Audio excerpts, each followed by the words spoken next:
is where a new idea moved in.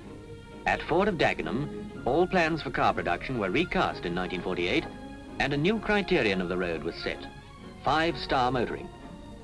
The first results, the Consul and the Zephyr 6, present you with an overwhelming fact.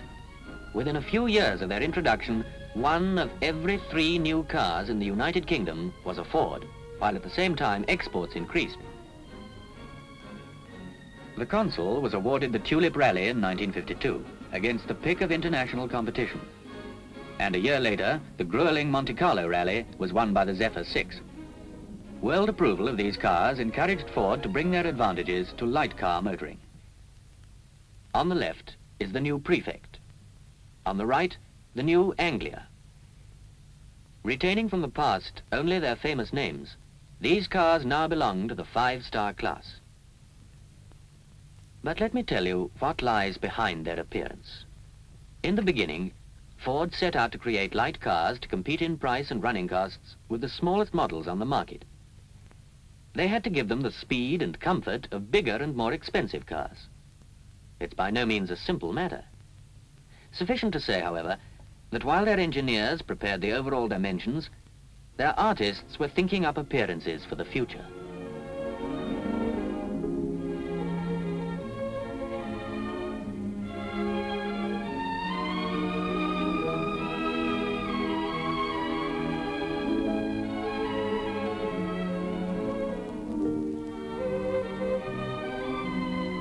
Now, the engineering specifications had been translated into a wood and canvas seating plan.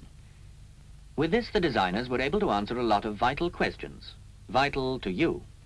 Could you get into the car with ease? Was there ample room for not only 4 of you, but for the occasional 5th? Was the width wide enough, the height high enough, the length long enough?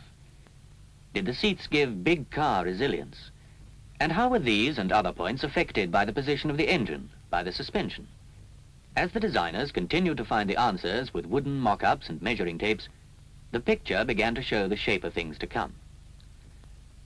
Eventually, a synthesis of art and engineering was reached, and they went ahead with the bodies as a whole. Out of warm clay spread over a wooden frame, they built scale models of the prototypes. These gave form and substance to their ideas and enabled them to decide on the final appearance of the new Anglia and Prefect. So, after many months of work on the original specifications, the first all-metal bodies were built. As Ford prepared to set the fashion in light car motoring, it was like the secret work that goes on behind the scenes among some of the great dress designers. Every single part was made by hand. Only by such care could production in quantity later produce the precision of the present moment. And the same thing applied to making the components for the engine.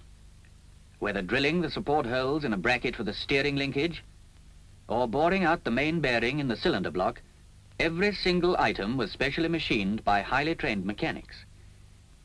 It's almost commonplace, I know, to talk about skilled men nowadays, but these men are proud to belong to that category.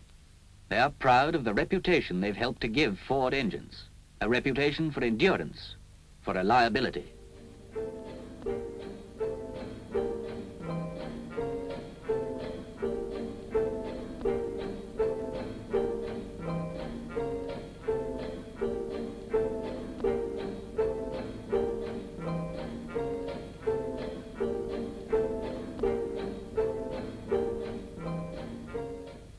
Four cylinders of just over 1 litre capacity. That's the engine they built for both the new models and put through its paces again and again. On test beds, performance was studied in every detail, studied for the required horsepower, studied for the desired part load characteristics, studied for the lowest possible fuel consumption in all circumstances. Here, every moving part had to withstand far greater stresses than that of normal running conditions. As day followed day and weeks merged into months, there came a time when the power unit had passed all its exacting tests. Then arrived the moment of first assembly. They mounted the engine on a rubber cushioned system to give a smooth, quiet performance. In addition to the easy accessibility of the engine, very few lubrication points made the car simple to maintain. To maintain, that was the operative phrase during the year that followed. to maintain the balance of speed with safety, of comfort with roominess and economy, in a series of proving trials that asked the maximum and gave no mercy. If a car has a cracking point, Ford's test drivers will find it.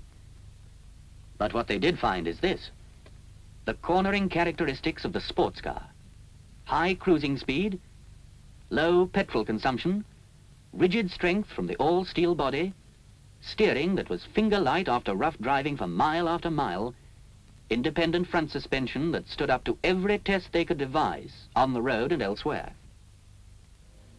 A few hours on this vibrating machine, for example, is equivalent to 1,000 miles of continuous rough driving. But the coil springs and telescopic shock absorbers took it all in their stride.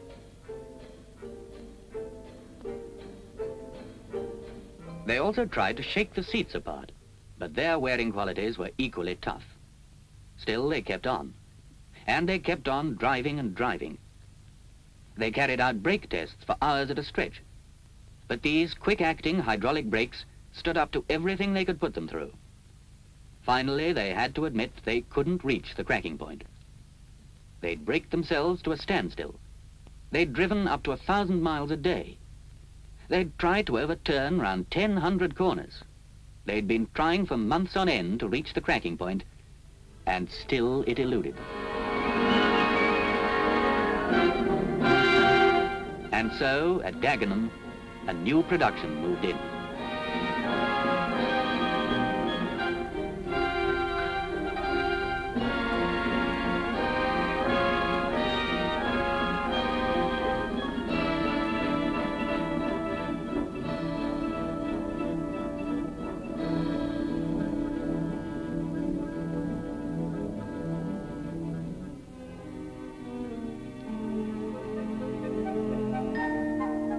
Beautiful to look at, fast to move with, nice to know. A car you can hold your head up in. Whether your choice lies with the four-door Prefect or the two-door Anglia, you have beauty, spaciousness, comfort, combined with speed, safety, economy. You have five-star motoring wherever you go. They say a woman generally has the last word. I don't know about that, but I know why we picked the Anglia. They're simply masses of room. All the three children can get in the back without squashing up. Another reason is the size of the boot. We're the sort of family who never seem to be able to go anywhere without taking half the house with us. And I must say we both appreciate what Ford call headroom. I hate having to crawl into a car. And another winner with us is the wide parcel tray. But of course it wasn't only size we went for.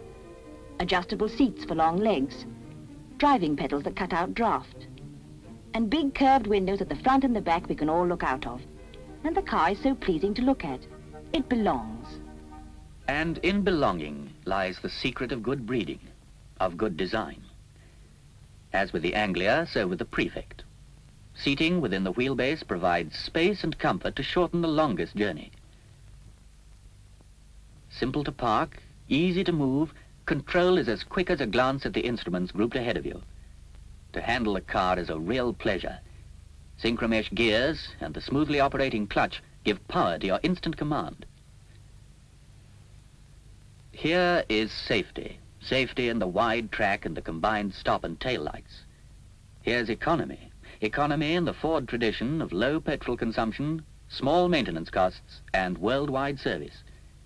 Here's efficiency, elegance, effortless speed. Here's motoring that puts you 5 stars ahead of any other cars in this class on the road today.